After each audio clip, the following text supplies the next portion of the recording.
Welcome into hour two. Let's get into it, boys. We got some good news today.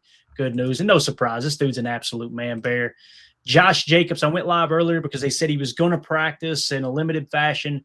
And we've got the clip here from Bill Huber. Shout out to him on X throwing this video out there. Josh Jacobs catch a little pass out of the backfield. You see no contact, of course, and whatever the media was allowed in to practice for. Let's do it, guys. Let's be those guys that overanalyze everything here. How does he look? They don't look like there's any limitations to me here. Obviously, you want the swelling to go down the knee. They got out there and tested it. My guess is, Emilio, you've had problems with your knee. You tore an ACL. This sounds like, I think they actually said he did have a bone bruise, if I remember correctly. Yep. Somebody had said that earlier, so there's a couple of extra on top of the contusion. But my guess is, Emilio, they wanted to get him out there doing this, and let's see if it swells up tomorrow. Yeah, because he was talking in his presser about how the swelling had kind of already gone down. I think he wanted to say like 50% or 60% of kind of where it was after the game. And it's just one of those things. What I really liked about it was he was talking about, hey, yeah, I busted my knee and it hurt, and I'm still going to be out there. I'm going to fight. That's what happens. He gets out there. He keeps playing. He feels that he can't give his team 100%, even though you're fighting through pain all the time. Right now, his ability to cut, to move, to bend it, all those things he said it was hindering him, and he didn't want to affect the team. So that would be kind of the only thing I think holding him out this week if he does. If that thing doesn't feel at least 90% and I can fight through whatever is there, so really it's that range of mobility with all that swelling. You got to be able to bend the knee completely, and if you can't, I don't want him, to force that. There's no need to force it. You have faith in Emmanuel and Chris Brooks. We can, work around that, get a couple of other looks. Savion might get a carry or two. So like those are the things we can get around that. And I'd rather him, be ready, especially on that quick turnaround. It's just something you got to take into consideration. Yeah, Tim, how are you seeing this here, man? Do you think he's going to be good to go Sunday? Obviously, it's going to come down to the swelling, but it looks pretty damn good right here, don't he? No, I was just going to say, like, to Emilio's point, like, it's a pain threshold thing, and I don't think anyone's worried about Josh playing through pain. If anything, you want to keep him under a microscope and make sure that he's truly good to go, because he's going to grit it out and grind it out for his teammates. But, I mean, looking at this little half-ass check down from Jordan, we don't get a lot more than this, but looks pretty good to me. I mean, my gut reaction is he's playing on Sunday against the Vikings. But there is a chance you hold him out, right? And have him 100%, because Turkey Day against the Lions, that's a huge game as well. And, to Emilio's point again, like, we have faith in, E. Wilson and Chris Brooks out there as well. And I think we have enough dynamic play calls in Matt LaFleur's offense that we can, create a running game with guys like Savion, with guys like, MG, Christian Watson. We can make it happen, and Josh doesn't necessarily have to go. But I think if it were up to him, he's going to play football on Sunday based off of what we're seeing right here. I like what Too Old for This says here. My fantasy team needs Wilson to play. But he's saying shut him down, hold him out till Thanksgiving. Shut him down. Let's get 125, 2 tutters from Emmanuel Wilson on Sunday. We're all good. Could you imagine seeing Wilson kind of get that kind of carries, though? If we're still trying to figure out what's going on with Marshawn Lloyd, and you get a full game of E. Wilson as that number one back, I'd love to see it. Right? Yep. D2 player. Let's see what he's got. I know he's got it. I want to see him grind that out. And the other thing, just to Josh's point, he hasn't missed a game since he's been a starter at Green Bay. No, he hasn't missed a game. So he's. That first time I think he came out of the game was with that Giants this past week. I don't think he's missed a start since he's been here. That is a crazy stat. You're talking about money well spent. Holy cow. Yep. Oh yeah. Especially that kind of lends credence to the point I was making. It's like, if anything, let's double check and make sure, because this guy's going to want to play, right? No, Tim, that was through his Jordan sick game. You know what I mean? Like, dude was throwing up before, during, and after. Yep. Hey, but you know what? We'll take it. We'll take 10 carries, 55 yards, and a tutter, and then sit your ass down until next week. We'll take that. Let's go. Yeah. He's a grown-ass man now. And Jen Wright says, limit the snaps maybe. I'd be okay with that, right? Like I said earlier on today's show, because you got Detroit coming up on Thanksgiving on a short week. What I said there during the afternoon show was have him ready, right?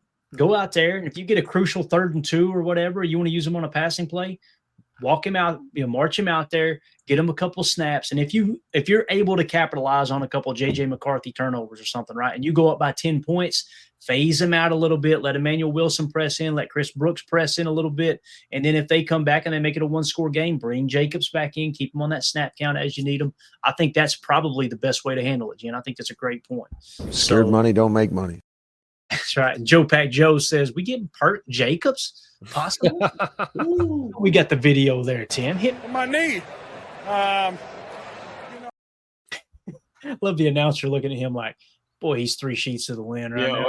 El Tapoya, man. Legend right there. Gotta love it. Awesome. Awesome. One of the best to ever do it for sure. So, all right, you guys are watching this video back later. I know we did the update earlier. He was going to practice. There was the practice footage. That's what we're hearing about Josh Jacobs. The official was limited participation. So we'll see how it goes tomorrow. Let us know in the comments as you're watching this back later. Do you want Josh Jacobs to start? Do you think he should be out there this Sunday? Do you want to hold him out to Detroit or maybe a snap count? We want to hear from you. And also hit that like, subscribe, and click the bell icon so you're notified when we go live here in the future. All right, the rest of the injury report, and we'll jump into the Minnesota matchup here, boys. It's a little bit small font here. Let's see if we can. There we go. It's a little bit better. All right.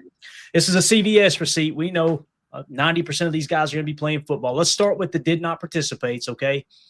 Carl Brooks, defensive lineman, with the ankle. You got Nate Hobbs, cornerback, with the knee.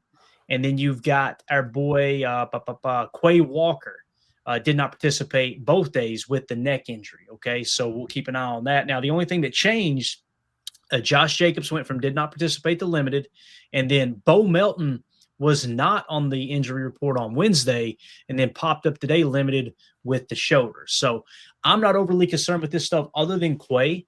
Quay concerns me a little bit. It kind of feels like he's trending towards not playing, and I really want Quay out there, but also want a healthy Quay out there. Tim, neck injury is nothing to play with. I think there's a decent chance that Quay doesn't play on Sunday, man. How are you seeing this? And I 150,000 million trillion % agree with that. If Quay's got to miss a game to get back right, I mean, we got 3 divisionals in a row here, and we're getting into the toughest part of our schedule down the stretch. Based on the way Zay McDuffie's been playing, Tyron Hopper in a pinch, I say throw him out there. If Quay needs another week, give it to him. I'd rather have him healthy down the stretch. Stingers are tricky. They're a tricky kind of injury. And I think if he needs another week, give it to him. I would not rush Quay back at all. Yeah, Same thing with Carl Brooks with the ankle too, right? Like at least we know what that is now. We were kind of scratching our heads what's going on with that. I'd hold him out as well. Yeah, definitely. And Emilio, what Jen says here, Quay's doing better per Matt LaFleur. If he's 100%, put him out there. Yeah. What I don't want, if he's 81%, hold him out. Yeah.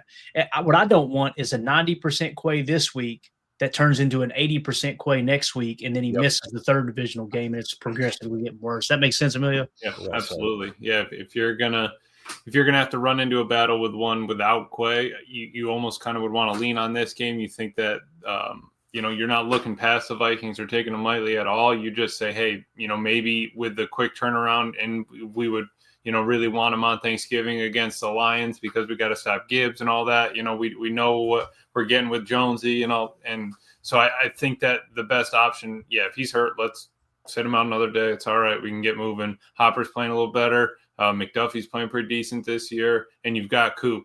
All right, fine. We can go into nickel. You can lean on Bull, whatever. You could even stay in bait. You could stay in kind of that base look when those looks when you pull Evan or Bullard off. When Haffey was talking in like the 2 wide receiver sets, you got to pull one of them off.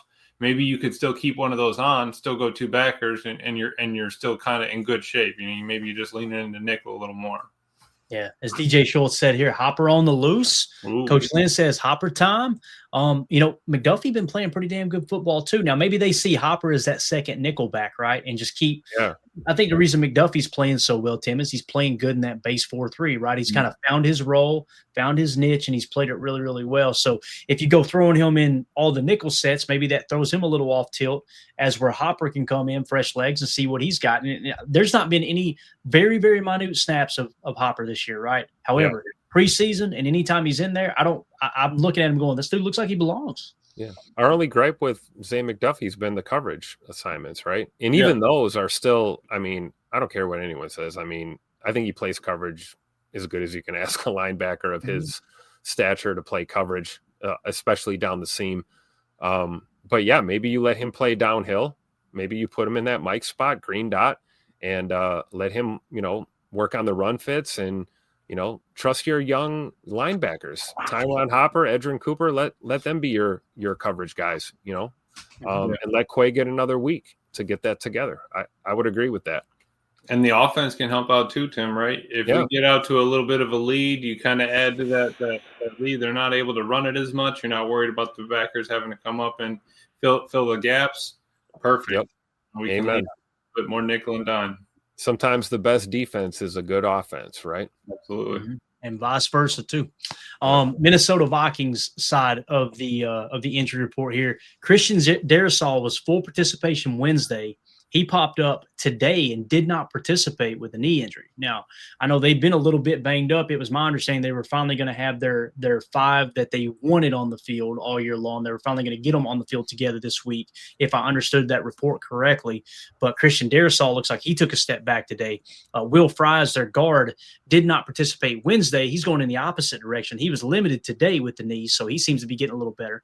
Jonathan Grenard, their edge defender in that 34 defense, did not participate Wednesday with the shoulder, was limited today, so all 3 of those changed. And of course, Aaron Jones, full participation with the shoulder. Ryan Kelly, their center, with the concussion, full participation. Sounds like he's ready to come out of concussion protocol. He'll be good to go there. So anything you guys want to add to the Vikings side of the injury report before we move on? Looks like they're all going to play, right? Yeah. I mean, other than Darrisaw, maybe, or Darrisaw. And Darrisaw could kind of be one of those where it's like he's a veteran, all right, look, let's sit you down today and then get you a day rest. If you're already on the injury report, they're not going to say veteran rest. They're just going to continue to use the knee as the excuse. I can see it being that way as well. But again, we'll get everybody the updated information as we get closer to game day too.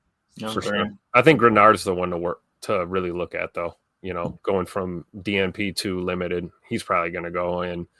Obviously the best thing the Vikings got going for him is their defense right now. So player to keep an eye on. Mm-hmm. Short list. Yep. All right. So there you go. There's the injury report. Let's move along now to the PFF preview.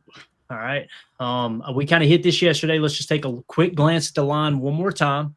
It's still at 6.5 points, so it has not moved. Okay. In terms of the money, 57% of the money is on the Vikings plus 6.5. That's changed a lot, is it not, boys? It's getting really, really close to that 50% mark because it was heavy. People were real heavy on the Vikings plus 6.5 last I checked. However, the money line, 82% of the money, 90% of the bets are on the Packers. I love that split. The fact that the money line is heavy on the Green Bay Packers, and the spread is on the Vikings. You're kind of getting a little more of that 50-50 split there. Feel a little bit better about that rather than both of those bets just swaying completely in Green Bay's favor. That's when you find yourself going, the public may be in trouble and we might be in trouble as well. The over-under is still at 41.5 to the best of my knowledge. That has not changed. Let's jump into the preview here. Let's talk our offense, our 11 personnel against their nickel defense. Let's start with the quarterback and the running back here. Jordan Love is your 7th highest graded quarterback at an 84.4. Josh Jacobs at 80.9 if he is indeed going to end up starting there for the Packers. They're showing Fitzpatrick as the starting tight end, but Emilio, we've talked about this, man. It's going to be Wiley in certain spots. It's going to be Fitzpatrick in others. It's going to be Musgrave in certain reps. I feel like Wiley is really earning himself a lot more reps. You're probably going to see him a little bit more than the other guys. At least that's what I want to see until something changes.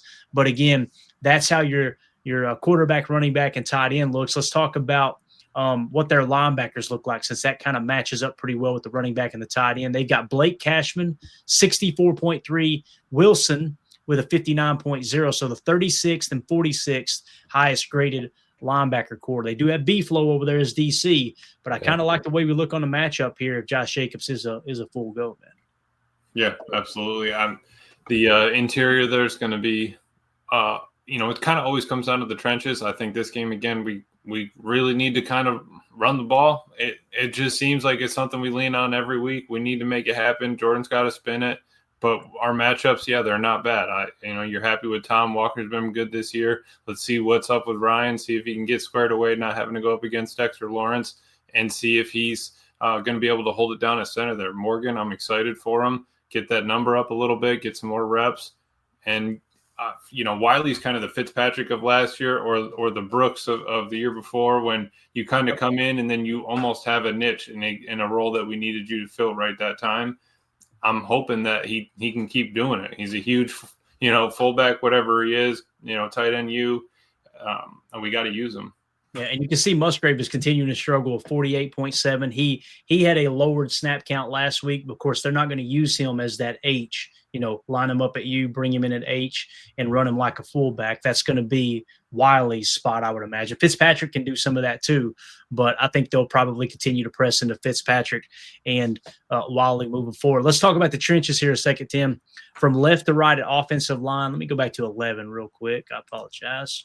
From left to right, Rasheed Walker, 66.9, Aaron Banks, 59.7, Sean Ryan, 55, Jordan Morgan, 56, Zach Tom, 82. Zach Tom just continues to play damn good football. On their defensive front, Jonathan Grenard, who was upgraded to limited, like you said, Tim, he'll probably go this week, 70.7 on the edge, right? Then you got Hargrave at the nose at 60.7, Redmond in the 3-tech at a 69.7, and then Van Ginkel on the opposite edge at a 63.8. He's dropped off pretty dramatically. It seems like he's had a pretty good career up to this point, right? So, pretty decent when you look at his PFF grades over the course of his career. 58, 79, 61, 72, 91, 71, and now a 63. So he may be trending back down into the 60s, but nonetheless, to me, it looks like Grenard is their best edge rusher, grading out a 70.7 with last year being an 81.1. I believe they went and got him. Was it from Houston or Arizona or somewhere like that? Am I thinking right out of free agency?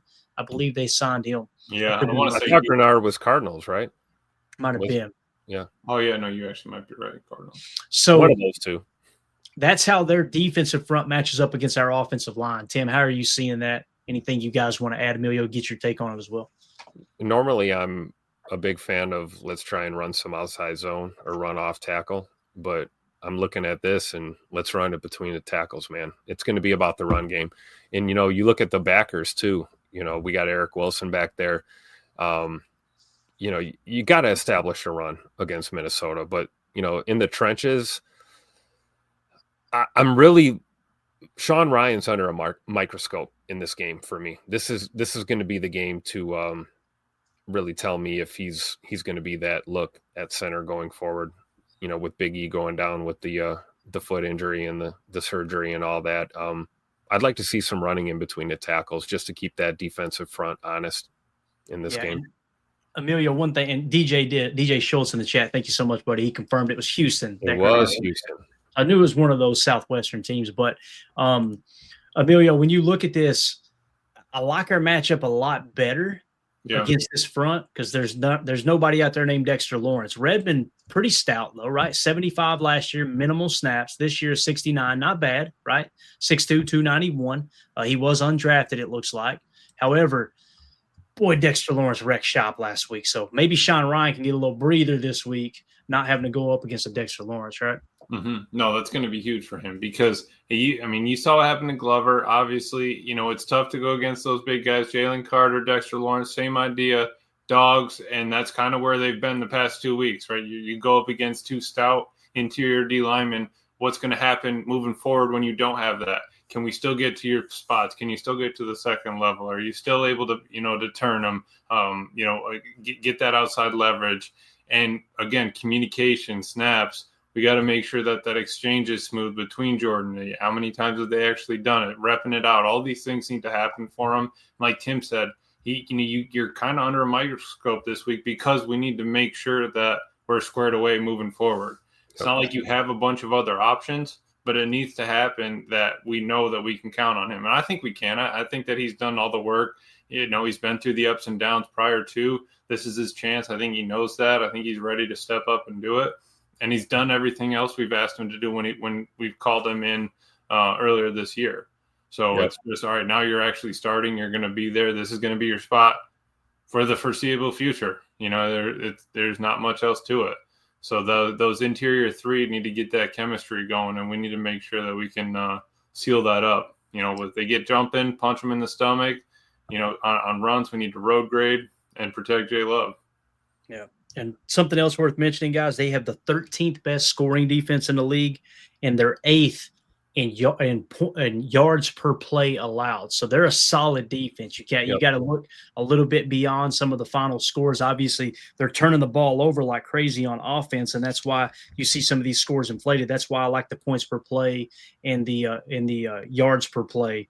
But they are 31st in turnover margin. So they're just a turnover machine on offense. And who's to say that they won't protect the football this week? And this could come down to a one possession game, right? The first team to make the mistake loses. But when you look at our wide receivers against their corners, okay, leading the way for the Packers, that Z receiver we highlighted. If you guys didn't see it, go back and watch the video. We'll have it linked to this video and cut up the Christian Watson breakdown. He's our Z receiver predominantly. He can play F as well. He can play X. Just depends on what matchup you want to try to exploit at the time being. But 78.6, he's the 17th highest graded receiver in the league right now. Romeo Dobbs, 68.6. He is the 49th highest graded receiver. They're showing Wicks at a 64.9, 67th highest graded receiver. We know it's going to be Matthew Golden over Wicks. I don't know why they've got him in there like that. I would love to see kind of where Golden's at in that regard, but that's going to be our receivers most likely on the field if everybody comes out healthy. On their cornerback room, you've got Rodgers here, right? Isaiah Rodgers. He, over the course of his career, played pretty good football, 85, 70, 82, 73. But this year he's down a touch at a 65.9. He's a former 6th-round pick out of UMass. And then in the slot, they have got Byron Murphy Jr. Last year, one of these years don't belong, Emilio. Yep. You got 48, 64, 58, 66, 58, 73, now back down to a 54, kind of returning to his old form. And then, of course, they have Fabian Monroe, Moreau, I should say, on the opposite side, former 3rd-round pick out of UCLA. He's, mediocre at best, right? 43, 60, 52, 64, 57, 56, 62, 63, 65. I really like the way we match up against their corners. Their safety room, Harrison Smith's kind of hit the wall this year, boys. Yeah. I mean, hell of a career for my Fighting Irish right there. 84, 55, 87, 85, 75, 91, 79, 88. Now watch this. 88, 74, 77, 68, 68, 67, 55. And they kind of, I don't want to say they begged him, but they the way I understood it, they talked him out of retirement, like, hey, give us one more year. And it seems like he probably should have hung it up. Harrison Smith's not the same player. Doesn't mean he can't have a great game on Sunday, but and then you got Josh Metellus at the other safety spot is what PFF's showing. 43, 66, 85, minimal snaps, though, 69, 65, and then a 56. Jordan Love might go out there and have him a game because I was going to say, does somebody say run the ball and then shot play, shot play, shot play? Let's go. 3-4 tutters. Emilio, you go back. This is the same Brian Flores defense, right? That scheme that we cut up on New Year's Eve a few years ago, if you'll remember, right? I think it was Thanksgiving. Was it New Year's or Thanksgiving? I'm trying to remember. It was New Year's. Was it New Year's? We went out there and Wicks went off in that game, if I remember correctly. Right? Yeah. I think it was no. It was Bo Melton. Bo Melton was the first 100-yard game. Yeah, I think he was the only receiver that year with a 100-yard game. Yeah. It was Bo Melton, right? So there's something to the way Matt LaFleur knows how to attack B-Flow's defense. Now, he got the best of us last year, but I'm liking the way this stacks up, boys. What do y'all think as we wrap up the offense versus their defense? Yeah, I think I'm happy with the offensive matchup against that. That's probably their strong suit. I think Tim was hitting on that earlier. Obviously, the Vikings need to kind of lean on their veterans. I think they have a lot more over there than they do on the offense. So, yeah, that's fine. But I think our offense can, put some work in on them. I love that we have Watson back. We have some speed. You got Dobbs. Let's do your thing. Matthew Golden. I hoping for a breakout there. Get your first touchdown. Get that monkey off your back so that we can kind of just move forward with that. I feel like that's going to be the next talking point. If Rashawn gets the sack or two, it's going to be, Matt LaFleur can't do – Matt LaFleur's, crushing Matthew Golden's career. It's never going to work out. So let's nip that in the butt before they can even get writing it, and let's let Matthew have a game. I'm with it, man. Slot cross, slot fade, Wicks, MG, I don't care. Let's attack. let's put pressure on, Eric Wilson and Cashman, the backers, and of course Murphy Jr. in the slot there. And then, when we get a good look, take that shot play, man. Because, I'm not going to talk any crap about Harrison Smith. I mean, that guy is, even past his prime, you have to consider him back there in the secondary just for the FBI and experience alone. But that being said, I'd like to test those safeties on the deep shots. I wouldn't be surprised if we hit on at least one or two of those in this game. Yeah, and again, this is just PFF grades. So when you cross-check everything, their yards per play looks pretty good. They're top 10 in yards per play. All right, let's cross-check that with EPA per drop back allowed on defense, right? Passing defense. They're legit top 10, borderline top 5. They're right around the top 5. Looks like they're about the 6th or 7th mark here at just an even 0 EPA per drop back. When you look at the type of defense they run, they're playing cover 2 zone the majority of the time. That screams seam routes. Now, Tampa 2 can be involved with that, right? So think seam routes, what we call attacking the base and attacking the bunkers, right? Hole shots on the sideline, seam routes to attack normal cover 2. If they're in Tampa 2, what do you want to do? You want to make sure that you've got the 3 stretching the mic down the seam and then bring a dig on the other side, right? To kind of, you clear that space out, you take the dig. If the mic sits on the dig, you hammer the seam, right? You can also throw some smash concepts in and attack a corner route with a sit underneath. You can go slot fade, like Tim said, if you've got a 3-by-1 set, have the number 2 run the 9 fade, have the 1 sit, kind of giving you that Haas effect, and then attack with a climb or a post, a skinny post down the seam there. You want to flood those zones. Now, if they're in cover 2 the majority of the time, that's how you would attack that, right? Their second most run defense, it looks like, is a cover 6 defense. So they're going to show you a little cover 2, then quarter, half. You got to be careful because you could throw right into the teeth of the defense if your quarterback misreads that. You got to make sure you identify the half side and the quarter side if you're going to approach it that way. And then 13% of the time, they're actually in a quarters coverage. They do run cover 1 man 12% of the snaps. They're still showing that 0 blitz, that B-flow effect, right? 6% of the time, they're running 0 blitz, and they're actually in 2-man under 4% of the time. I would imagine that's 3rd and long situations there. So cover 3, 19% as well. So watch for the sugar. They may use a little pre-snap sugar on you. It's pretty wild to see how much they've pressed into cover 2. That's what kind of catches me off guard. Now, I could be misremembering. Remember that number, Emilio, 26% cover 2 zone, 19 cover 3. Got it? Let's go to last year now. Last year, the Vikings were 25% cover 3, 24% cover 2, 18% quarters. So they flipped those a little bit. They were a lot more even last year, cover 3 to cover 2, right? So that's what's changed this year. So leaning on cover 2 just a little bit more. Just that shell look really is what it comes down to. You got the 2 at the top, could be 4, could be 2, could be cover 2 man, and you just kind of get that look. Make sure your quarterback has to read post snap, right? That's the name of the game there. And I think Jordan's seeing the field a lot better last week than he was the week before. And if they want to show those shell looks, like Tim started off the conversation with, hammer the rock a little bit, man. Soften them up. Get them to spin that spur into the box a little bit. Now you can kind of get them on their heels and start attacking through the air a little bit. So, all right. So there you go. There's the early PFF preview. Again, that's our offense against their defense. So what we'll do, since we're kind of out of time, we're winding down here, we will make sure that we hit the defense, our defense against their offense on tomorrow's show. Okay, so we'll break that down. Then, is there anything else you guys want to hit on in terms of our offense versus their defense before we go into the giveaway here? Anything else? I mean, anything at all that's on your all's mind. And if you guys are watching this video back later, make sure you let us know in the comments what you think about how our offense matches up against their defense. Let us know in the comments. Hit like, subscribe, and click that bell icon so you don't miss any of the moments that we do go live here on PTA. Anything else y'all want to add to that conversation that I might be missing? No, I think we covered it pretty well. We got some offensive threats that need to take advantage of that secondary. I think you got the physical mismatch with Christian Watson. You get a couple of those to break. Matthew Golden has 50 to 80-yard game and get him a touchdown. I would be super stoked about that. Let Jordan get 3 to 4 touchdowns, and we'll just move on to the next week. Thanksgiving Day.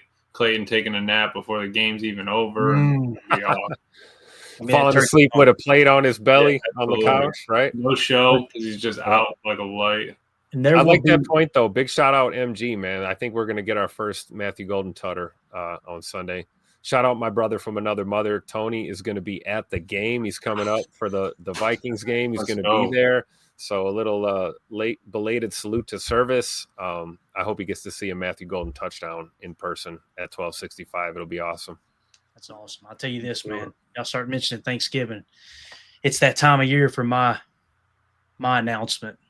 I don't even know if it's an announcement anymore. I think it's just this is that hill I'm going to die on. All right. I need everybody to listen closely. Cranberry sauce out of the can, baby. Got to come out. I don't want none of that natural crap. I don't need somebody spending 2 hours trying to make cranberry sauce. Give me it right out of the can. I want it. The cheaper, the better. Give me the value. What time is it? Value time, baby. Give me that stuff. Yeah. If you don't pick it up from Dollar General the morning of Thanksgiving, I don't want it. If it's not 2 for $3, we don't want it. Let's go. I want my cranberry sauce to take me back to that trailer park day in Springfield, Kentucky, aka Cumberland, Kentucky. Shout out the 606. Got a couple, probably got a couple of those, Emilio, when we went to Red Deck Broad.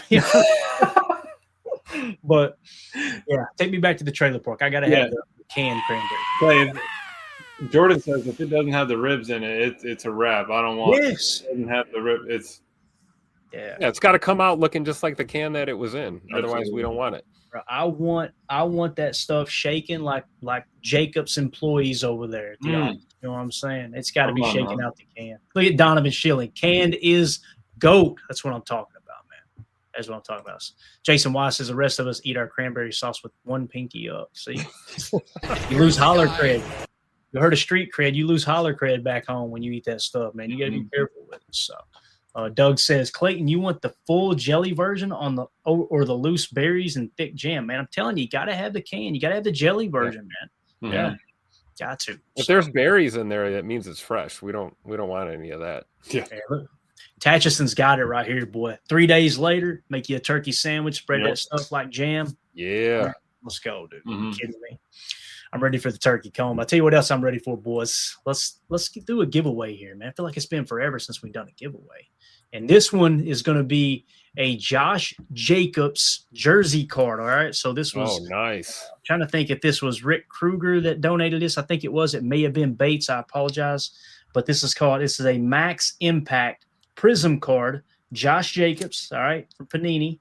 And it's got a patch of the jersey in the card. Really cool piece of memorabilia. So what we do here. Emilio, how many times did you sneak into this giveaway, man? How many times? I've tried to get in there 3 times. I think Clayton only allowed 1. But hey, if I win it, it's coming home with me, baby. Yeah, well, you better have a buddy down there in Maryville that we can mail it to because I know your address, sir. All right. All I got to say. Scared money don't make money. If you guys are wondering what the hell we're doing here and you're new here, we just like to give back to those who are supporting the channel. So if you're a member in the Patreon group, we put everybody's name on the wheel and give away pieces of memorabilia out of my stash here at home. And also, if you're a member on YouTube, we include those folks in here as well, man. Just a fun little way, like I said, to give back to those who have supported the channel. So somebody in the chat, give me a number between 1 and 10, and no, we're not using 6, 7. How about these hands? He says 6, 7. Ain't happening. From 1 to 10, guys. Oh, 4. Wait, we got a 4 in there. Got multiple 4s. Let's do it. We're going to shuffle it 4 times so y'all can't accuse me of being rigged, even though you will anyway. 1, 2, 3, 4.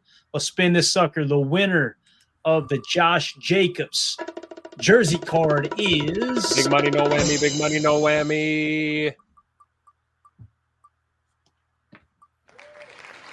Bungie Cheddar Bug.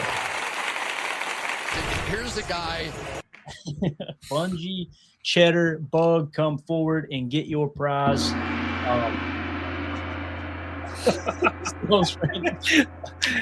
So reach out to me on Patreon with a direct message.